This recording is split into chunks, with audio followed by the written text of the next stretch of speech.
நோய் தடுப்பு மற்றும் நன்மைகள் அப்படின்னா என்ன அப்படின்னா, இப்போ வளர்ச்சி அடைந்த பிறகு ஒரு ஆடுகளுக்கு வந்துட்டு நோய் தாக்கம் வந்துட்டு அதிகமாக இருக்கும். ஓகேங்களா? ஃபார் எக்ஸாம்பிள் இப்போ நான் முதல்ல சொன்ன மாதிரி அந்த 6லேருந்து 9 மாதம் வந்துட்டு ஆடோட வளர்ச்சி ரொம்ப பீக்கில் இருக்கும். அதோட உணவு எடுக்கும் திறனும் வந்துட்டு ரொம்ப அதிகமாக எடுத்து சாப்பிடும். அந்த டைமில் ஊட்டச்சத்து அதிகமாக இருக்கும், நல்ல நோய் எதிர்ப்பு திறன் அதிகமாக இருக்கும். அதுக்கப்புறம் நாளடைவில் வந்து பார்த்திங்கன்னா ஒரு 10ஆம் மாதம் 11 மாதம் 12 மாதம் போகும்போதெல்லாம் வந்து பார்த்திங்கன்னா ஆடுகளுடைய ஆரோக்கியத்திறன் வந்துட்டு கொஞ்சம் கொஞ்சமாக குறைய ஆரம்பிக்கும். அப்படி குறைய ஆரம்பிக்கும் வந்துட்டு ஆட்டோமேட்டிக்காக நோய்வாய்ப்பு வந்துட்டு ஏற்படும். அப்படி நோய்வாய்ப்பு ஏற்படுறது மூலிமா உங்களுக்கு வந்துட்டு இன்னும் மெடிக்கல் காஸ்ட்லாம் வந்துட்டு எக்ஸ்ட்ரா அதிகமாகும். அப்படி எக்ஸ்ட்ரா அதிகமாகும் போது இன்னும் அது எக்ஸ்ட்ரா செலவாகும். ஸோ அந்த இடத்துலையும் உங்களுக்கு வந்துட்டு ப்ராஃபிட் அப்படிங்கிறது அடி வாங்க ஆரம்பிச்சிடும். ஓகேங்களா?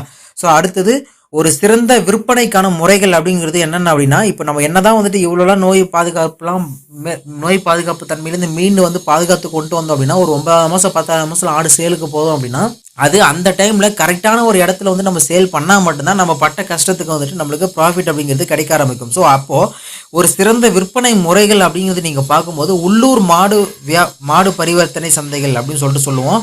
உள்ளூர் மார்க்கெட், அதாவது சந்தைகள் அப்படின்னு சொல்லிட்டு அந்த சந்தைகளில் கொண்டு போய் விற்கிறதா இருக்கட்டும், இல்லை இறைச்சி கடைக்கு நேரடியாக வந்துட்டு நீங்கள் அந்த கஸ்டமருக்கு வந்துட்டு நீங்கள் டைரெக்டாக நீங்கள் வந்துட்டு பேசி வந்துட்டு நீங்கள் சேல் பண்ணலாம். அது மட்டும் இல்லாமல் இப்போ ஃபார் எக்ஸாம்பிள் இப்போ ஆடு இறைச்சி விற்பனை செய்வது போலவே பால் மற்றும் உரம் போன்றவற்றையும் நீங்கள் வந்துட்டு விற்பனை பண்ணலாம், அதாவது ஆடுகளுடையது.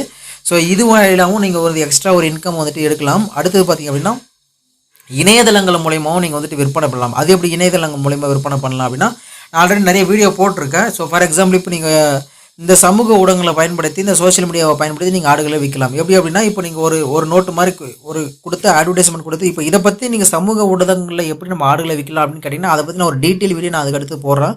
உங்களுக்கு வேணும் அப்படின்னா வந்துட்டு கீழே கமெண்ட்டில் சொல்லுங்கள். ஸோ இந்த மாதிரி சமூக ஊடகங்கள் மூலியமா வந்துட்டு ஆடுகளே விற்கலாம். ஃபார் எக்ஸாம்பிள் இன்ஸ்டாகிராம் மூலியமா கூட விற்கலாம். ஓகேவா? அதெல்லாம் வந்துட்டு உங்களுடைய தனிப்பட்ட கிரமம். அது எப்படிலாம் விற்கலாம்னு சொல்லிட்டு உங்களுக்கு வேணும்னா கேளுங்க. அதை பற்றி டீட்டெயில் வீடியோ நான் உங்களுக்கு வந்துட்டு போடுறேன். ஸோ இது எல்லாமே வந்து பார்த்திங்க அப்படின்னா, இப்போ ஒரு ஆடு வந்துட்டு இப்போ நம்ம இதில் என்னென்ன சொல்லியிருக்கோம் அப்படின்னா, இப்போ ஒரு ஆடு வந்துட்டு எப்படி வந்துட்டு பார்த்தீங்கன்னா ஒரு சிறந்த விற்பனைக்கு எப்படி நம்ம விற்பனை பண்ணலாம், அதேமாதிரி நோய் தடுப்பு எப்படி நம்ம பண்ணலாம், அதேமாதிரி எந்த டைமில் வந்துட்டு ஆடுகளை விற்றா வந்துட்டு நம்மளுக்கு ப்ராஃபிட் கிடைக்கும் அப்படிங்கிறத பற்றி இந்த வீடியோவோட மோட்டிவ். அதாவது அந்த 9லேருந்து ஒரு 6 மாதத்துலேருந்து 9 மாதத்துக்குள்ள நீங்கள் ஆடு வாங்கி விற்றீங்க அப்படின்னா உங்களுக்கு அதுக்கு தகுந்த ப்ராஃபிட் கம்பல்சரி வந்துட்டு இருக்கும். ஆனால் நீங்கள் அதுக்கு தகுந்த மாதிரி வந்துட்டு பிளான் பண்ணி நீங்கள் ஆடுகள் எடுக்கிறதுல தான் இருக்குது ஒரு பெரிய மேட்ரே வந்து. ஓகேங்களா? ஸோ அதனால் வந்துட்டு நீங்கள் பார்த்து கரெக்டாக பிளான் பண்ணி எடுங்க. நீங்கள் ஆடு வளர்க்குறீங்க அப்படின்னா கண்டிப்பாக கீழே ரெட் கலர் ஆட்டை வந்துட்டு கமெண்ட் பண்ணுங்கள். அப்போ தான் நான் எத்தனை பேர் ஆடு வளர்க்குறாங்கிறத நான் வந்துட்டு ஒரு கன்ஃபர்மேஷன் நான் வந்துட்டு எடுத்துக்குவோம். ஓகேங்களா? ஸோ அதே மாதிரி வேறு அடுத்த வீடியோ வேணும்னாலும் கீழே என்ன மாதிரி வீடியோ வேணும்ன்றது கமெண்ட் பண்ணுங்கள். ஸோ ஒரு ஐடியா கிடைச்சிருக்கும். இப்போ ஒரு 6 மாதத்துலேருந்து 9 மாதத்துக்குள்ளே தான் நம்ம ஆடு வளர்க்கணும். அப்படி வளர்க்கக்கூடிய ஆடுகளை அந்த டைமில் தான் நம்ம தீவனங்கள் அதிகமாக கொடுக்கணும். மற்ற டைமில் தீவனங்களை கம்மியாக கொடுக்கக்கூடாது. அதாவது